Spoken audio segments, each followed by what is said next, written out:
Tu te fais manipuler tous les jours sans même t'en rendre compte. Par la publicité, par ton patron, par ton ex, par les politiques. Aujourd'hui, on décortique les techniques de manipulation les plus efficaces et tu vas voir, certaines sont vraiment toxiques. C'est une dinguerie! Alors attention, avant de commencer, je ne te donne pas ces techniques pour que tu les utilises sur les autres. C'est pour que tu puisses les reconnaître quand quelqu'un les utilise sur toi. Parce que franchement, une fois que tu connais ces mécanismes, tu les vois partout. La manipulation, c'est pas juste dans les relations toxiques, c'est dans la télé, dans les discours politiques, dans les négociations commerciales, dans les sectes, sur les réseaux sociaux. Et souvent, les gens qui te manipulent ne sont même pas conscients qu'ils le font, tellement c'est ancré dans nos comportements sociaux. Dans cette vidéo, on va voir les techniques psychologiques, les biais cognitifs exploités et comment tu peux t'en protéger. Allez, on plonge dans le monde sombre de la manipulation.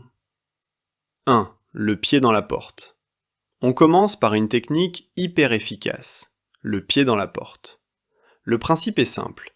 Tu demandes d'abord un petit service facile à accepter, puis tu demandes un service beaucoup plus important. Exemple concret. Quelqu'un te demande l'heure. Tu réponds « pas de problème ». Puis, il te demande si tu peux lui prêter ton téléphone pour un appel rapide. Tu viens de lui rendre service, donc tu es plus enclin à dire oui. Puis, il te demande de l'argent pour prendre le bus. Et là, psychologiquement, c'est dur de refuser, parce que tu as déjà dit oui 2 fois. Pourquoi ça marche ? Parce qu'une fois que tu as accepté une première demande, tu te crées une image de toi comme quelqu'un de serviable.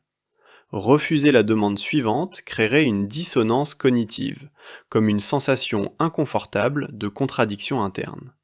Alors ton cerveau préfère rester cohérent avec l'image que tu t'es construite. Les associations caritatives utilisent cette technique. D'abord, elles te demandent de signer une pétition. Ensuite, elles te demandent un petit don. Puis, un don régulier. Tu es déjà engagé dans la cause, donc chaque étape devient plus facile à accepter. Comment tu t'en protèges ? En évaluant chaque demande indépendamment. Ce n'est pas parce que tu as dit oui une fois que tu dois continuer à dire oui. Tu as parfaitement le droit de changer d'avis. 2. La porte au nez. Alors ça, c'est l'inverse du pied dans la porte.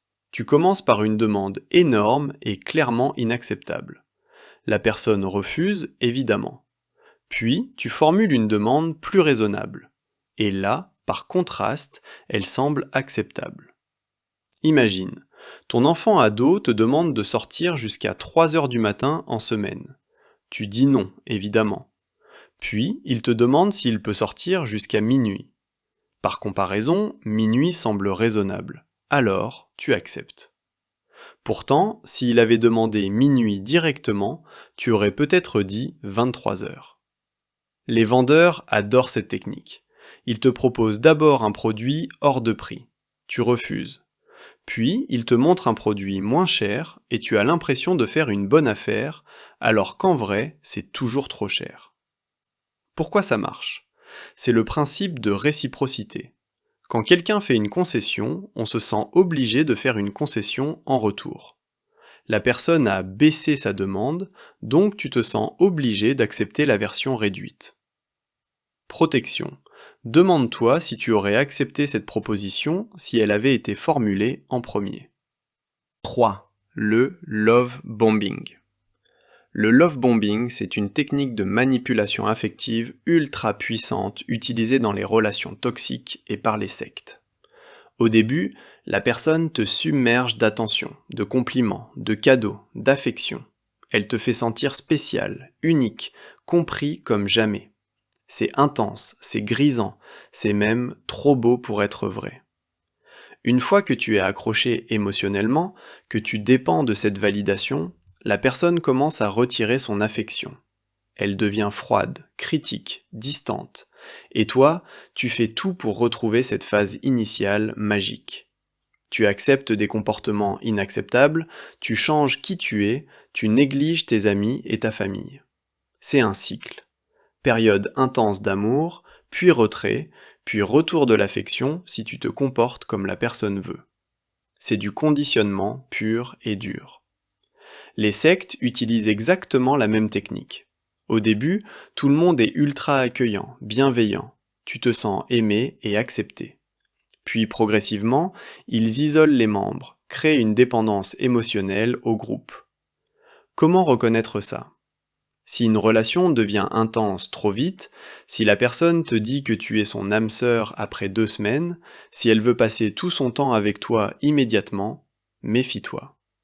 Souviens-toi que l'amour sain se construit progressivement. 4. Le gaslighting. Le gaslighting, c'est une des formes de manipulation les plus vicieuses. Le but, c'est de te faire douter de ta propre perception de la réalité. Ça commence petit. La personne nie avoir dit quelque chose dont tu te souviens clairement. Elle te sort des phrases comme « Je n'ai jamais dit ça, tu inventes ». Et en plus, elle minimise tes émotions, avec des phrases comme « Tu exagères, tu es trop sensible ». Et puis elle réécrit l'histoire, en te disant « Ce n'est pas du tout ce qui s'est passé, tu te souviens mal ». Progressivement, tu commences à douter de ta mémoire, de ton jugement, et même de ta santé mentale. Tu te dis que peut-être tu es vraiment trop sensible, que peut-être tu te souviens mal, que peut-être le problème vient de toi.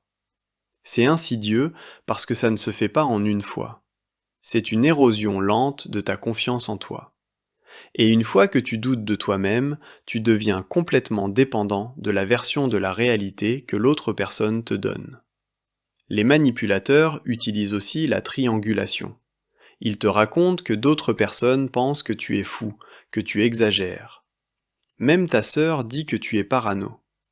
Souvent, c'est un mensonge total, mais ça renforce l'idée que tout le monde voit le problème sauf toi. Comment tu te protèges? Note les choses importantes. Garde des traces écrites des conversations.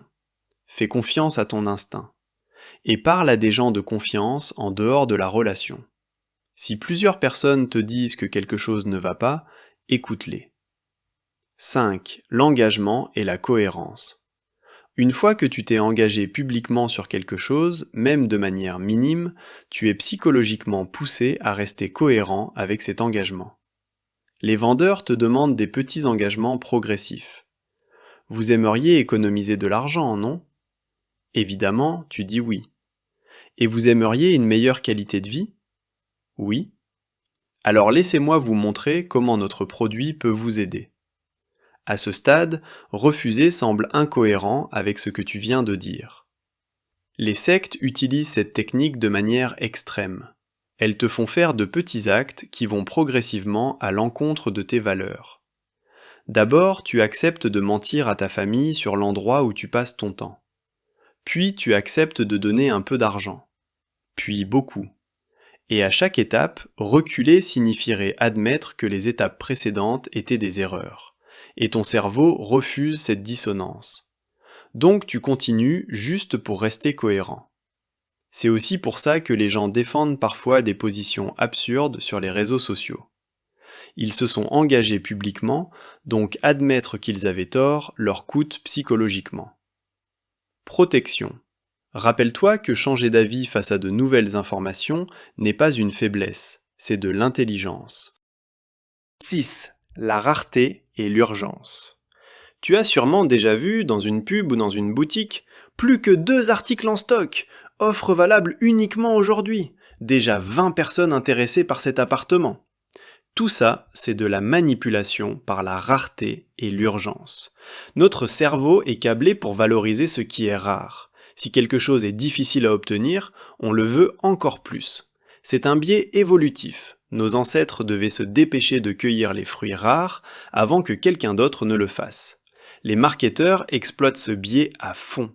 Les ventes flash, les éditions limitées, les comptes à rebours sur les sites de vente, tout ça crée une pression psychologique pour que tu achètes sans réfléchir. Sur les sites de réservation d'hôtels, tu vois « Il ne reste qu'une chambre disponible » ou « 12 personnes regardent cet hôtel en ce moment ». Souvent, c'est complètement faux, mais ça fonctionne. Pareil pour les billets d'avion, seulement 2 sièges disponibles. Ça crée une peur de rater l'occasion. On appelle ça en anglais le FOMO, ou Fear of Missing Out. Les manipulateurs, dans les relations personnelles, utilisent aussi cette technique. Ils te font croire que tu as de la chance d'être avec eux, que plein de gens les veulent, que si tu ne les apprécies pas, ils ont d'autres options. Et ça te pousse à les valoriser encore plus. Protection. Si quelqu'un te met la pression pour prendre une décision rapidement, c'est souvent un signal d'alarme. Les vraies bonnes opportunités, normalement, peuvent attendre quelques heures ou quelques jours de réflexion. 7. La preuve sociale. Nous, les humains, on est un peu comme les moutons, on suit le troupeau. Si tout le monde fait quelque chose, notre cerveau se dit que ça doit sûrement être la bonne décision. Les pubs utilisent ça constamment. Le shampoing numéro 1 en France, des millions de clients satisfaits, recommandé par 9 dentistes sur 10. Même si ces chiffres sont inventés ou trompeurs, ça fonctionne. Sur les réseaux sociaux, c'est encore pire. Un post avec beaucoup de likes semble plus crédible qu'un post sans likes, même si le contenu est le même. Les influenceurs achètent souvent des followers et des likes pour créer cette illusion de popularité, et ensuite la vraie popularité suit. Dans les sectes ou les mouvements extrémistes, la preuve sociale est cruciale. Regarde, on est des milliers à penser comme ça ne peut pas être faux. Sauf que oui, des millions de gens peuvent se tromper. L'histoire est remplie d'exemples. Les manipulateurs dans la vie personnelle utilisent aussi cette technique. Tout le monde pense que tu exagères. Personne d'autre ne se plaindrait de ça. Ils créent l'illusion que tout le monde est d'accord avec eux, donc tu dois avoir tort. Protection. Évalue les informations et les décisions sur leur mérite propre, pas sur combien de gens y adhèrent. 8. L'autorité. On est conditionné depuis l'enfance à obéir à l'autorité. Les parents, les professeurs, les flics, les médecins, les experts. Et ce biais persiste jusqu'à l'âge adulte. L'expérience de Milgram l'a prouvé de manière terrifiante. Des gens normaux étaient prêts à infliger des chocs électriques potentiellement mortels à d'autres personnes simplement parce qu'un scientifique en blouse blanche leur disait de continuer. Les manipulateurs utilisent des symboles d'autorité pour te convaincre. Des diplômes sur le mur, même s'ils n'ont rien à voir avec le sujet. Des titres ronflants. Un vocabulaire technique pour sembler expert. Des vêtements qui inspirent le respect. Les pseudosciences adorent cette technique. Un type en blouse blanche te parle de quantum healing ou de détox ionique et tu te dis que ça doit être sérieux. Les arnaques par téléphone utilisent aussi cette technique. Je vous appelle du service des impôts ou je suis de la gendarmerie. Même si c'est faux, l'invocation de l'autorité te met dans un état de soumission. Protection. Questionne toujours les qualifications réelles de la personne. Un diplôme ne rend pas quelqu'un infaillible. Et l'autorité légitime ne devrait jamais te mettre mal à l'aise pour poser des questions. 9. La réciprocité. Quand quelqu'un te fait un cadeau ou te rend un service, tu te sens obligé de rendre l'appareil. C'est un instinct social profond. Par exemple, les supermarchés te donnent des échantillons gratuits. Ne crois pas que c'est de la pure bonté de cœur. C'est parce qu'une fois que tu as accepté l'échantillon, tu te sens mal de ne rien acheter. Même si tu n'aimais pas le produit, tu es plus susceptible d'acheter quelque chose. Les sectes utilisent cette technique. Elles t'offrent de l'attention, de l'amitié, un sentiment d'appartenance. Puis, elles te demandent de l'argent, du temps, de l'engagement. Et toi, tu te sens redevable. Dans les négociations commerciales, quelqu'un peut t'inviter à un dîner coûteux, ou t'offrir des billets pour un match. Ce n'est pas de la gentillesse, c'est de la stratégie. Après ça, tu te sens obligé de leur accorder quelque chose en retour. Même les cadeaux non sollicités fonctionnent. Si quelqu'un t'envoie quelque chose gratuitement que tu n'as jamais demandé, tu te sens quand même un peu redevable. Protection. Si tu n'as pas demandé un cadeau ou un service, tu ne dois rien en retour. Et méfie-toi des cadeaux qui semblent venir de nulle part, surtout dans un contexte professionnel ou commercial. Et tu sais que dans un contexte politique, on appelle ça de la corruption. 10. Le triangle de Karpman. C'est un modèle de manipulation dans les relations toxiques. Il y a 3 rôles. La victime, le persécuteur et le sauveur. et les gens passent d'un rôle à l'autre. Je suis sûr que tu as déjà connu cette situation dans ta vie, ou alors tu connais quelqu'un dans cette situation. La victime se plaint constamment, ne prend jamais de responsabilité, cherche de la pitié. Le persécuteur critique, blâme et domine. Le sauveur, lui, intervient pour aider, mais crée en fait de la dépendance. Exemple concret. Quelqu'un se plaint de sa vie, de ses problèmes, et joue la victime. Alors toi, tu joues le sauveur. Tu essaies de l'aider, de résoudre ses problèmes. Mais rien ne change jamais. Puis, soudainement, la personne t'attaque, te dit que tes conseils sont nuls, que tu ne comprends rien. Elle devient le persécuteur. Et toi, tu deviens la victime. Puis, elle revient en position de victime, s'excuse, et le cycle recommence. C'est épuisant, et ça ne mène nulle part. Parce que personne ne prend vraiment de responsabilité. La victime ne veut pas de vraies solutions, elle veut de l'attention. Le sauveur a besoin de se sentir utile. Le persécuteur a besoin de dominer. Les relations saines ne sont pas comme ça. Dans une relation saine, chacun prend sa responsabilité, communique directement et cherche de vraies solutions. Protection. Si tu te retrouves dans ce triangle, essaye d'en sortir. Refuse de jouer un de ces rôles et fixe des limites claires. 11. L'isolation. Les manipulateurs, qu'ils soient dans des relations personnelles ou dans des groupes comme les sectes, utilisent l'isolation pour renforcer leur contrôle. Ça commence subtilement, avec des phrases comme « tes amis ne te comprennent pas vraiment »,« ta famille est toxique pour toi »,« tu ne devrais passer du temps qu'avec des gens qui te soutiennent vraiment ». Progressivement, tu passes de moins en moins de temps avec les gens qui pourraient te donner une perspective différente. Tu ne parles plus à ta famille, tu ne vois plus tes amis. Le manipulateur devient ta seule source de validation et d'information. Sans perspectives externes, tu ne peux plus remettre en question ce qui se passe. Tu n'as plus personne pour te dire « Attends, ce n'est pas normal ce qu'il te fait ».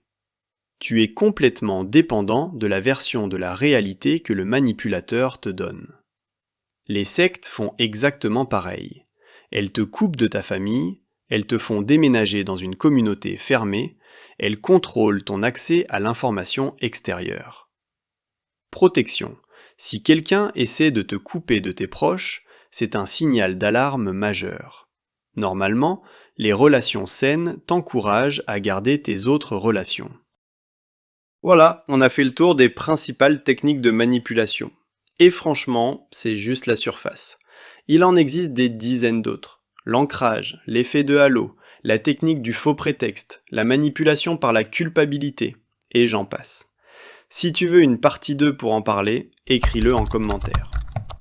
Ce qu'il faut retenir, c'est que la manipulation exploite nos biais cognitifs naturels. Ce n'est pas parce que tu te fais manipuler que tu es faible ou stupide. C'est parce que tu es humain et que ton cerveau fonctionne de manière prévisible. Maintenant que tu connais ces techniques, tu vas les voir partout. Dans les pubs, dans les discours politiques, peut-être même dans tes propres relations. Et c'est le premier pas pour t'en protéger. La conscience. Comme d'habitude, si tu as aimé cette vidéo et que tu veux en voir d'autres, tu peux t'abonner à la chaîne. J'aimerais aussi te parler d'un truc. Tu as sûrement remarqué que chaque vidéo publiée est accompagnée d'un petit bandeau de couleurs. Ce sont les différentes catégories et thèmes que je vais aborder dans cette chaîne. Le rouge pour la psychologie et le comportement, le jaune pour l'anatomie du corps humain, le vert pour tout ce qui est médical et ce qui concerne la santé.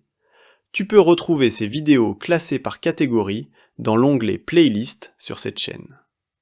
J'ai envie de produire des vidéos sur d'autres catégories, comme l'histoire, la littérature, la géopolitique, le sport ou les animaux. Dis-moi lesquels de ces thèmes t'intéressent le plus. Ça m'aidera à décider par où commencer. À plus!